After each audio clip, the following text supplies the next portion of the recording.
Relationship red flags that are toxic. Look, it is so easy to ignore the red flags when you're falling in love. I get it, I've been there, and I find that women do this way more than men, because women often can see the potential, we can see what could be. We could see the good guy that's underneath that rough exterior. Men aren't really like this, and they really just look at what is, rather than what could be, and this can lead women into bad situations, because you get into a relationship with a guy who isn't in a good place, or maybe isn't a very good person. But you see the potential of what could be. So you stay, and this is what can cause a lot of problems and a lot of heartache. So why we're all so screwed up about relationships, essentially because the toxic relationships on screen aren't apparent. Like they're sold to us as being ideal romantic love, like Ross and Rachel, Bella and Edward, Big and Carrie. And I could go on and on. Anyway, it really made me realize that we have no idea what healthy relationships look like. Because healthy relationships aren't as fun to watch on screen. So this video is super important. I'm going to break down exactly what you need to watch out for. We're also going to talk about what to do if you are in an unhealthy toxic relationship. So make sure you watch until the end. Real quick, if you enjoy this video and find it helpful, please tap that like button. Such a quick and easy way to help me out, help to grow my channel. Alright, and while you're tapping, you should also hit that subscribe button and ring the bell so you get notified whenever I post new videos. The most important thing when it comes to having a successful relationship is choosing wisely people who are good at relationships. I don't like to know some magical secrets that are being kept from the rest of us. It's that they choose partners who can give them what they want. It's really that simple. You cannot take someone who's just in no position to be in a healthy relationship and then expect a healthy relationship. There's a few factors to look at. And when we say relationship red flags that are toxic, you probably think of this like crazy, mean, angry, abusive, like a sociopath, but that's not always what a toxic guy looks like. Sometimes it's just a really good guy who just is not in a place where he could be in a relationship. And that can create a very toxic dynamic that ends up damaging you. Alright, so let's get into it and talk about a red flag number 1. He says he doesn't want to be in a relationship right now. Now I'm gonna say it again. If a guy says he doesn't want to be in a relationship, believe him. The reasons don't matter. The facts do. I don't care if he's acting like the most amazing boyfriend you've ever had, if he's not saying, yes, I'm your boyfriend. Yes, I'm committed to you. Yes, we are exclusive. Then you're not in a relationship with him, and most often it's because he doesn't want to be in a relationship with you. Or it could be he doesn't want to be in a relationship with anyone right now. That's how men are. That's a big difference between men and women, and I'm not saying all men and all women, we're just speaking in generalities. But if a man is in a place where he doesn't want to be in a relationship, then he's not going to make any space for a relationship. Women are different. Like a woman doesn't matter what's going on in her life. Her career could be in shambles. Most women, most not all, can still always find the room in their lives for a relationship. It could be timing, it could be compatibility, it could be he's dealing with emotional issues. It doesn't matter. What matters is if he tells you I can't be in a relationship right now, then either you need to accept being in like a casual friend with benefits, whatever type of situationship, or you need to leave, and if what you want is a committed relationship, then give yourself permission to want that, and then don't settle for something that is not what you want. A red flag number 2. He says his ex-girlfriend was crazy or psycho. Be very wary of the man that uses these terms. First of all, you always going to wonder like what was he doing that turned her into such a crazy psycho. Also, like maybe he had one crazy ex-girlfriend. But if they were all crazy, and if also his mom's crazy, then this is just a guy that doesn't really think so highly of women, or maybe he's a guy that just can't handle emotions. So anytime he sees an emotion, he interprets that as, oh, she's crazy and unhinged. You really need to pay attention to the way he talks about his previous relationships, and also if he's putting all the blame on the other person. A relationship doesn't ever fall apart because one person is 100% at fault, unless I guess that person cheated, but normally it's like what was leading up to the cheating. I mean, if a relationship is falling apart, it's usually falling apart on both sides. So if he has no accountability, if it's just because she was a raging psychopath, that's a really big red flag. And also like, okay, let's say he tells you some stories, and you're like, wow, know all of his ex-girlfriends legitimately. Sound like psychopaths. Why is this guy only drawn to girls who are completely crazy again? A red flag number 3. He never apologizes. Does he ever take responsibility, or is it always your fault? This is really important. This is a sign of emotional maturity. If he can accept responsibility and apologize, this one won't be so apparent right off the bat. That's why you have to take this list as a whole, but as your relationship progresses, you'll notice, is he always making it my fault? Or does he ever accept responsibility for anything that happens in the relationship? Or any argument or anything you aren't responsible for the entire relationship? And you are not responsible for his emotional well-being, and if any relationship strife or negativity is being pinned as being your fault, that's a big red flag. Like if a guy says, oh well yeah, I know I yelled at you, but I only did that because you were being so annoying, you wouldn't leave me alone, I had a hard day at work, and now I have to deal with you. And then you feel like, oh yeah, you know I was kind of like nagging him a little bit. Okay, so it is my fault if someone is never at fault for anything. I mean, first of all, it's a red flag. Second of all, why do you want to be with somebody like that? Also, it's just a big sign of emotional immaturity, and why do you want to deal with that? A red flag number 4.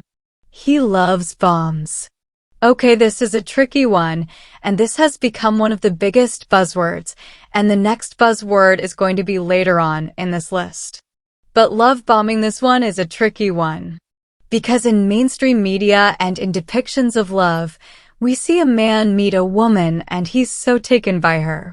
So blown away, like in The Notebook, he just sees her and automatically he's like in love with her. And he has to have her. And we see that we're like, oh, that's so romantic. Oh, that's so sweet. But that's not real love, that's not realistic. And it's also a really major red flag if a guy loved bombs.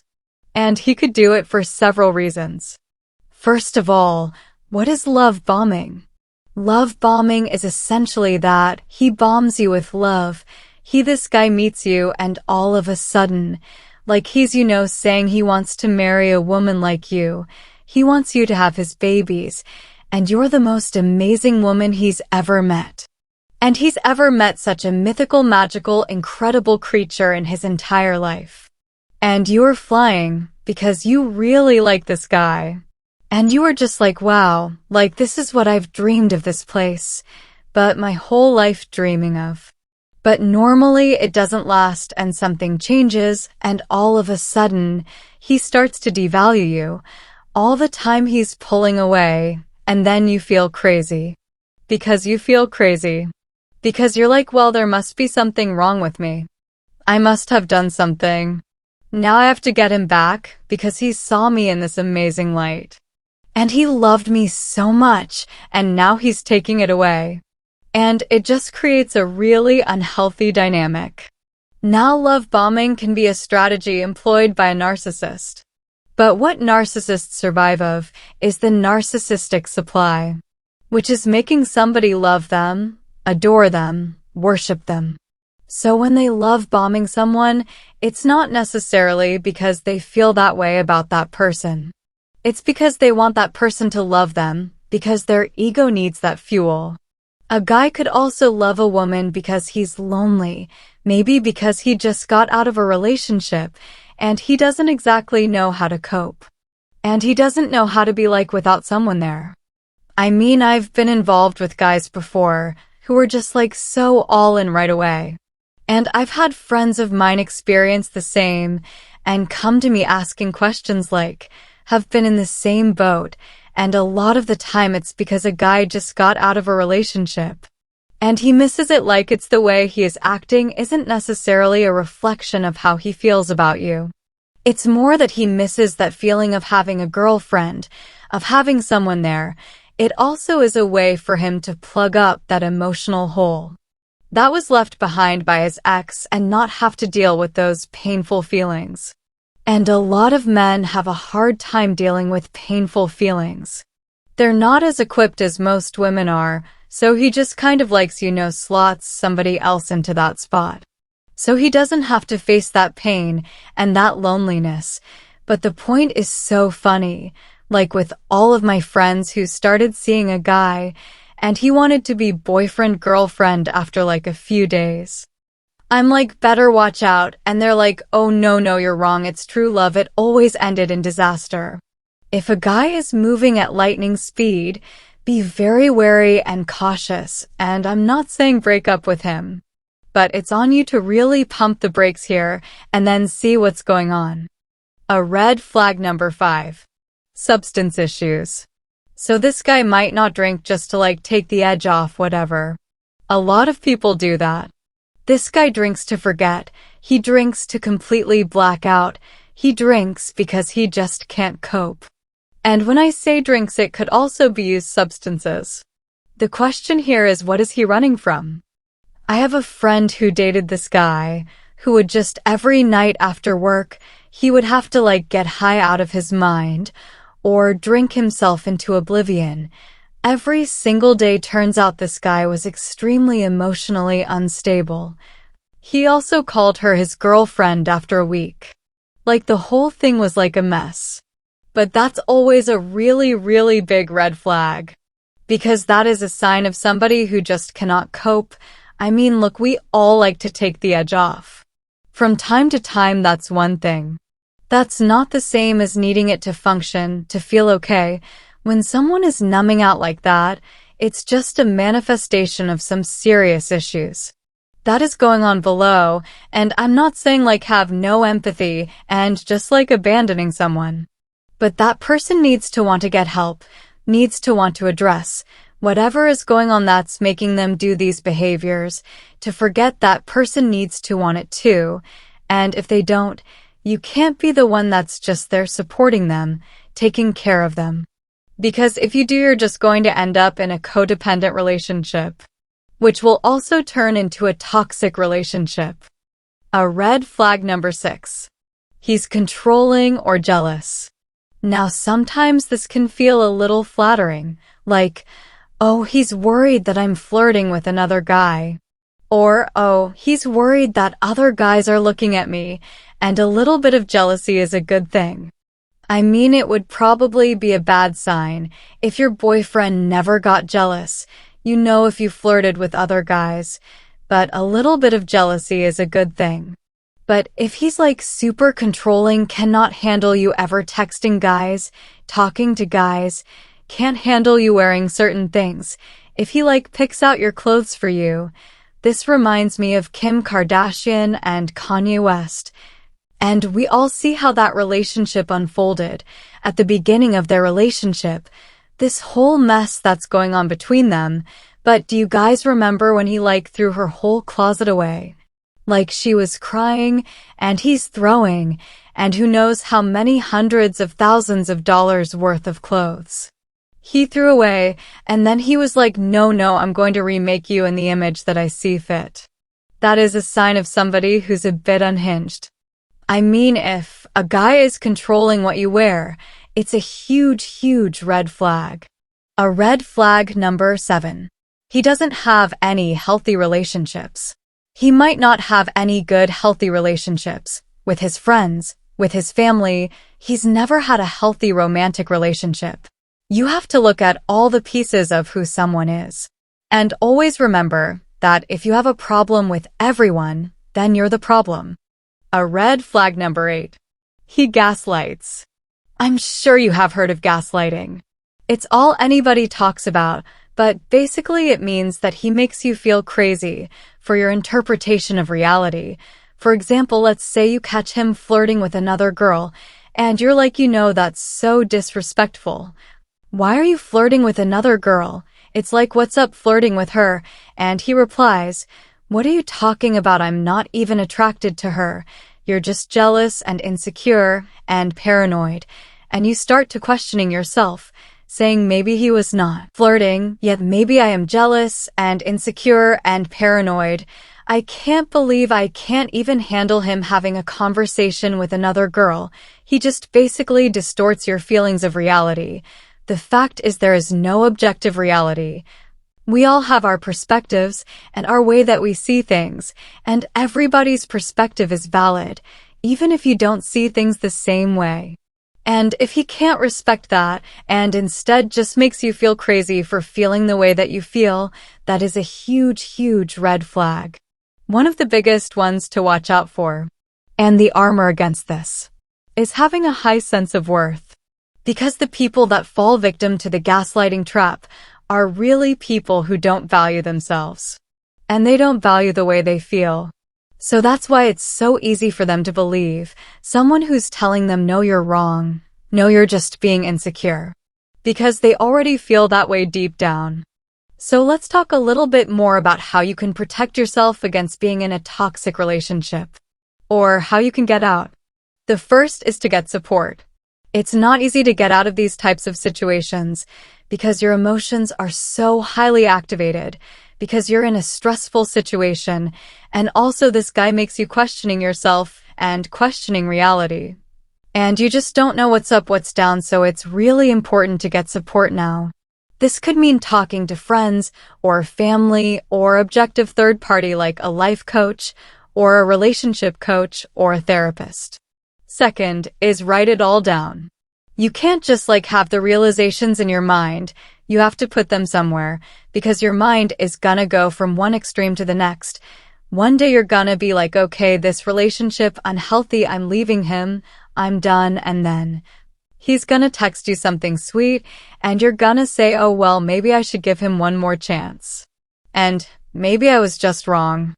You have to just put everything to paper and refer to that list often, so that you are firming your convictions, you're not wavering and flip-flopping. Third is to read about toxic relationships. Read about emotionally abusive relationships and see if any of that resonates with you, and really think about it. Fourth is you have to get away. If you can swing it, try and go on a vacation like with a friend of yours, because it will help you to get so much clarity and perspective during the time of the vacation. When you have that distance, when you know you're not you, have no chance of seeing him running into him. When you are just somewhere that gives you those endorphins, a high rush of just being away and somewhere sunny and beautiful. So I think that is always the best thing to do when you are in a really volatile situation like that. Even if you just can't afford to go away, just drive somewhere with a friend. Like on a hiking trip or to a spa or something, just getting some distance and giving your emotions a chance to simmer down so you can get to a better, more calm headspace. Now, after I talked about the 8 toxic relationship red flags that most women don't realize, I'm going to do something different than what I normally do on this channel. I'm going to talk about the infamous relationship between Carrie Bradshaw and Mr. Big. I'm going to talk about why this relationship most likely wouldn't have worked out.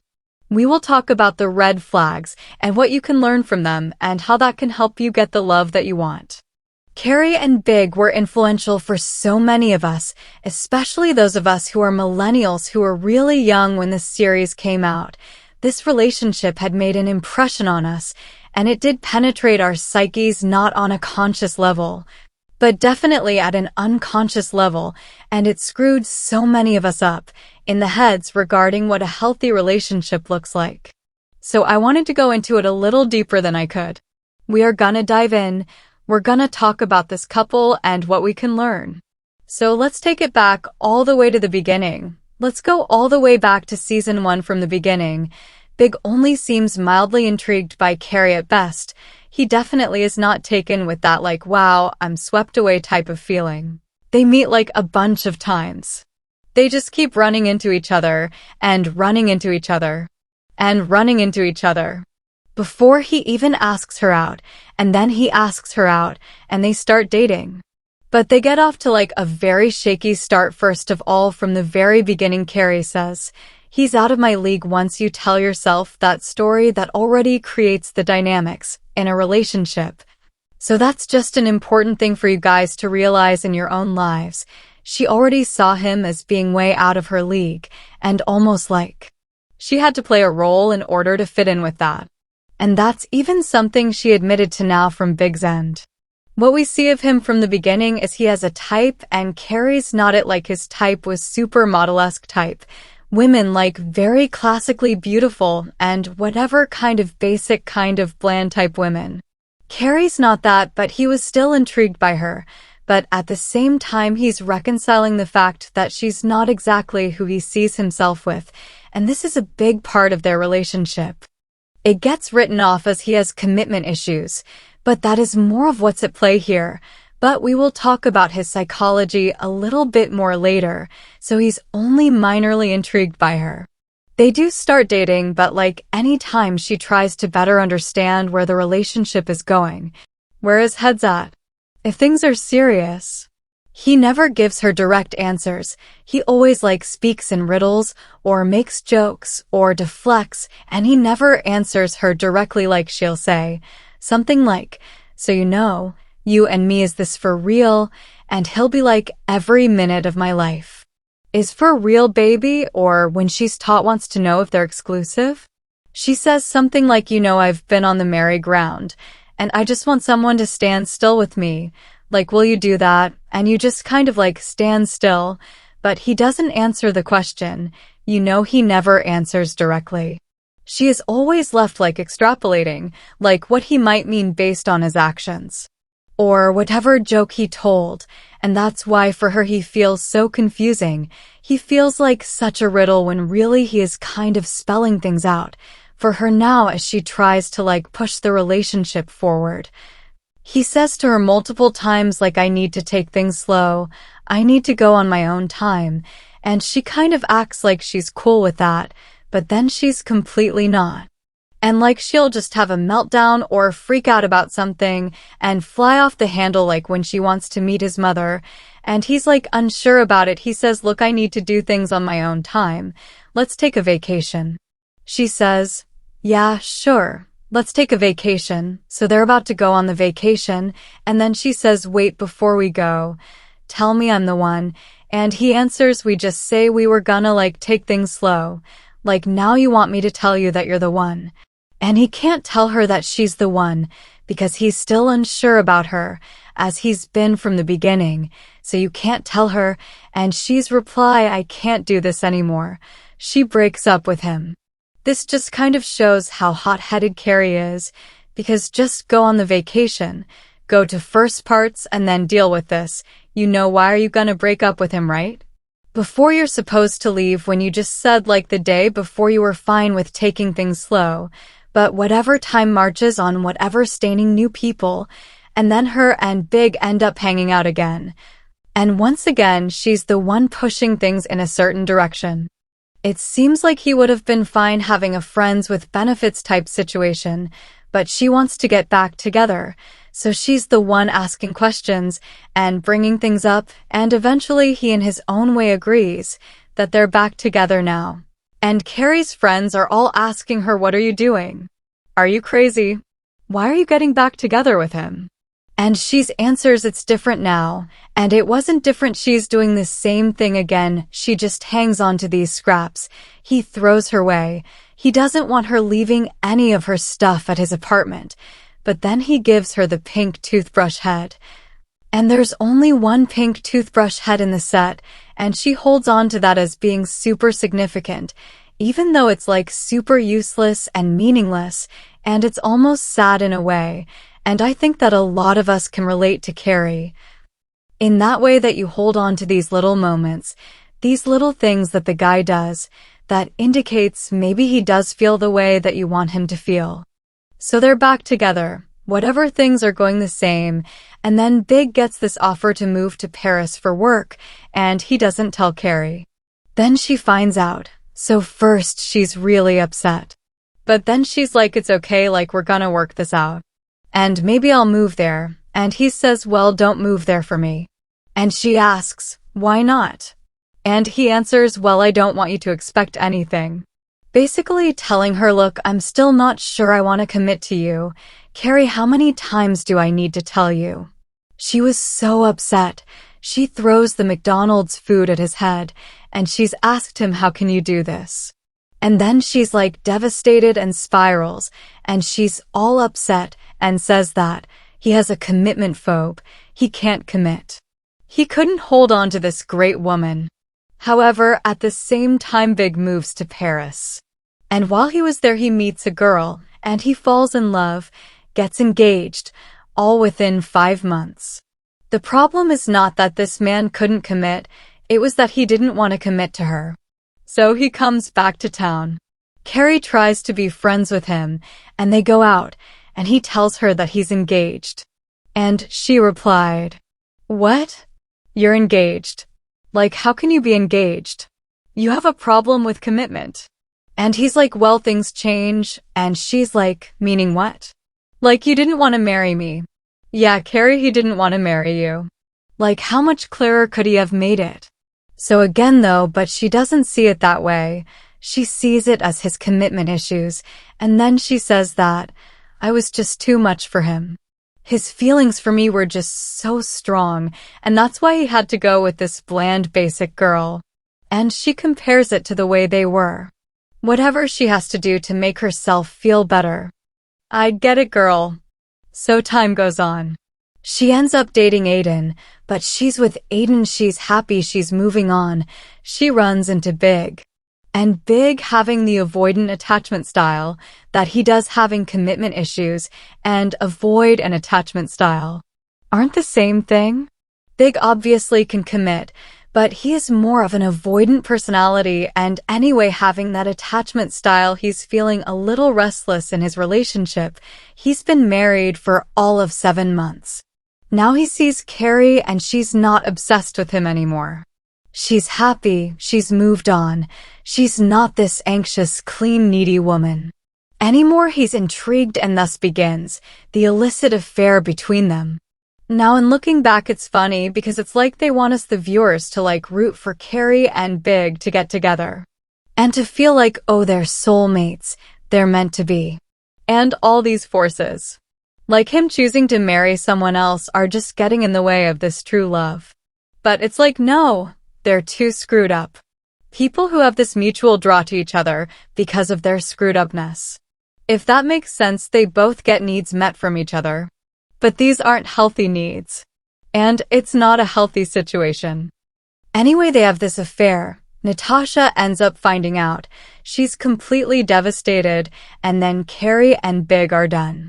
And Carrie is like, we are so over, we need a new word for over. Anyway, they have this affair. Natasha ends up finding out. She's completely devastated, and then Carrie and Big are done. And Carrie is like, we are so over, we need a new word for over.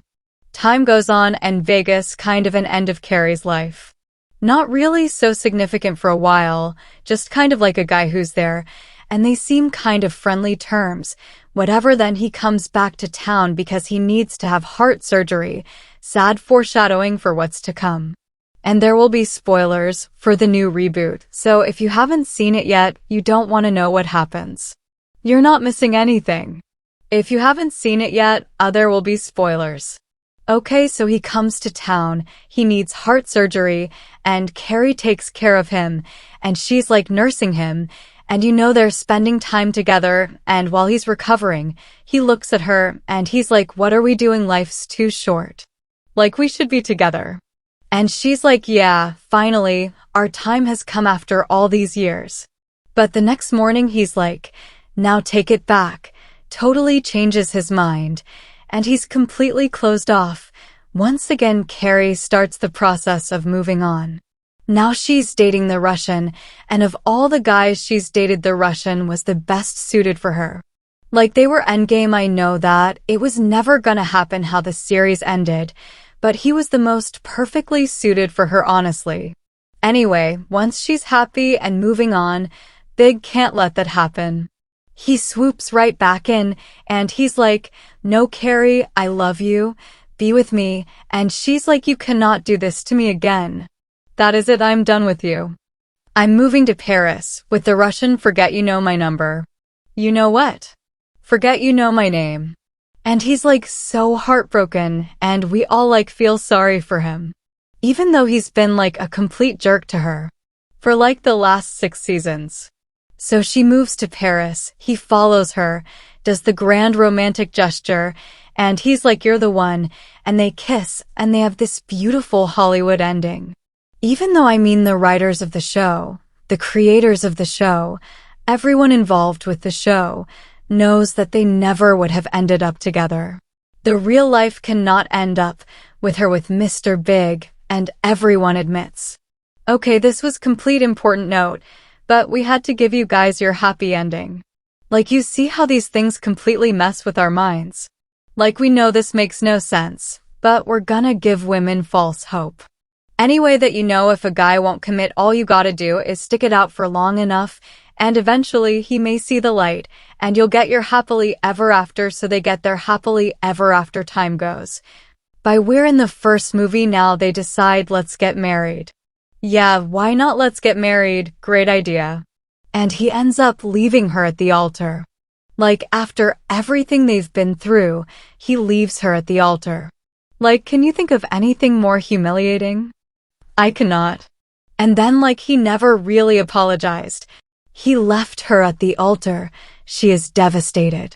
Like he knows where she lives. He knows how to find her. Instead, he was just copy-pasting, like poems written by these great men from the past, and emailing them to her. Email? Girlfriend doesn't even have a smartphone? This was 2008. Everyone had a BlackBerry, and the iPhone had already been out for 4 years. At this point, email. She barely knows how to use the internet, and that's how you're gonna try to apologize. He didn't even try, because he didn't even really want to. Because he never really had much motivation when it came to Carrie, honestly. But even still, the end of the movie, when she goes to their apartment that they never lived in, to retrieve her shoes that she left there, she sees him. And she just immediately forgives him because she's like, it's not logic, it's love. Logic and love can't exist together. Like, come on, she forgives him. They do end up getting married happily ever after, blah, blah, blah. Second movie, Carrie is finally his Big. She has him after all this time. And now that he's there and he's available, she's completely bored with him because Carrie, I think, has an anxious, avoidant attachment style, which she can't have someone like Big who she couldn't have the majority of the time. Or even Aiden, when Aiden didn't want to forgive her, when he was unavailable to her, she couldn't handle that. She freaks out, she becomes completely obsessive and like anxiously attached, but when she can have someone there super available to her, she just gets bored because she feeds off the drama. That's what she lives for. So he is available to her, and she is just so put off by it. And she is like, I do not want to be one of those couples that stays home and orders takeout and watches TV. Like, what do you think this is? And it's like, Carrie, that sounds like an amazing relationship. What are you complaining about? You finally have this man, he's home. He doesn't even want to go out, like he just wants to be home and be with you. And she's like, no, no, no, I can't have this. She runs away to Abu Dhabi with her girlfriends, and while she's there, she's just insufferable. That movie. I like to pretty much block out that movie. I like to pretend it never happened. While she's there, she ends up kissing Aiden because she needs the drama. She has to stir things up. Big is really upset about this, but they make up whatever, all's fine. Now we go way later in time, and then we are led to believe that they have just been perfectly happy for the last decade. Everything has been smooth sailing, everything has been great, but then Big dies and Carrie has to start anew. And Carrie was way sadder about him leaving her on the altar more than she was when he died. But let's talk about some lessons that you can learn for your own relationships from the two of them. First, just to recap their relationship. From the beginning, the issue is that she was never what he wanted. She did fulfill a need otherwise. He wouldn't have kept going back to her, but she never quite fit in with what he wanted for himself. And he does have an avoidant attachment style. And she was just a little too much. He needed someone who could let him be a little bit, and Carrie couldn't. Because she has an anxious avoidant attachment style, that's just a bad pairing overall. The problem on her end is that she really never loved Big. She loved the idea of him. Now think about this. Not a lot of people realize this. What do we know about Mr. Big? What do we know about him? We don't even know his name until the last episode of this series. We don't even know his job. Like, can you name any redeeming qualities of his? You can't. All you can say is that he does funny things with his eyebrows and he's rich. Like, what else do we know about him? We could say nice things about Aiden. We can say, he's so good to his dog. And he was so good to Carrie. He stripped her floors, and he was so considerate. He showed up at Miranda's mother's funeral, even though Carrie was horrible to him, and told him not to come. We could say nice things about Steve. We could say nice things about Harry. Like, we know their redeeming traits, we know their jobs, we know things about them. We know nothing about Mr. Big. Because neither does Carrie, and we're seeing the show through her eyes. And she is not in love with any of his redeeming qualities. She doesn't even care what they are. She is in love with what he represents. He is the male embodiment of New York City itself. He's grand, he's cold, he's aloof, and he's rich. He fulfills the void within her that she was trying to fill with all those Manolo Blahnik shoes. But how ridiculous it was, and Carrie never grew up from this. Because at age 35, we see her with no money in the bank. She is like $700 in the bank, can't buy her apartment, but she realizes she spent $40,000 on shoes. This is not glamorous, this is psychosis, like that's mental illness. And whatever Carrie was trying to fill within herself, with the fancy shoes, is what she was seeking the same thing, by landing a man like Mr. Big. This was not a healthy dynamic. Honestly, do you think she would have been so obsessed with him if he was Mr. Bartender instead of Mr. Big? I don't think so. You know what would have been a way more compelling storyline? Like in this reboot, or in one of the movies, what if Mr. Big just lost all his money? Maybe he got conned by Bernie Madoff, maybe he bought like a bad Bitcoin or something, and he lost all his money. Now how does Carrie feel about him? That is a storyline I would like to see. Also, another point about the second movie, remember how Big told Carrie, we should just spend a few nights a week like in separate apartments. Like, you still own your apartment, why don't you go there a few nights? Like, she was so insufferable that he needed a break from her a few days a week, and then we're supposed to believe that they were happy for over a decade together. Come on, it's just so cheap and such lazy writing. So now let's talk about some lessons that we could learn from their relationship. Number 1, you can't force a man to feel the way that you want him to feel. That was Carrie's problem all along. She had an agenda in mind, and she was trying to force things in the way that she wanted them to go. But he was clearly resistant to that. And then it would keep blowing up in her face. Time and time again. So if the guy says he doesn't want to be in a relationship, then believe him.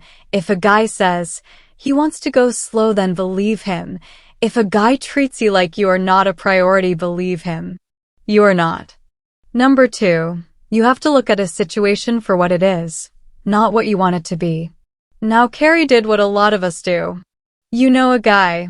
Maybe he disappears for days or weeks at a time, but then he comes back and he says, "Oh, I've been thinking about you. Oh, I love you so much. I missed you so much." But if you miss me so much, why didn't you call me? Why didn't you text me? Why don't you get in touch with me in one of the millions of ways there are to get in touch with someone in this day and age? But you hold on to the fact that he said that, and you ignore everything else, and this is a classic thing that Carrie did. She would just hold on to these scraps that he ditched her. That he dished her way that were so insignificant in order to prove to herself that reality is as she wanted it to be. And finally, do you really love him? Or is it the idea of him? It seems that Carrie was in love with the idea of Big, and a lot of us do this when we think we're in love with someone. It's really what they represent to us. It's not really who he is. For Carrie, landing a guy like Big was validating. It meant something to her, meant she was someone. It also meant that she made it. Carrie always wanted to be in that upper echelon of New York society. So getting a guy like him would take her there. Now for you in your life, look at the guys that you're so attached to and can't let go. A lot of the times it's not because they have these qualities that you can't find anywhere else. It is because of what they represented to you. Maybe he represented being seen, being understood.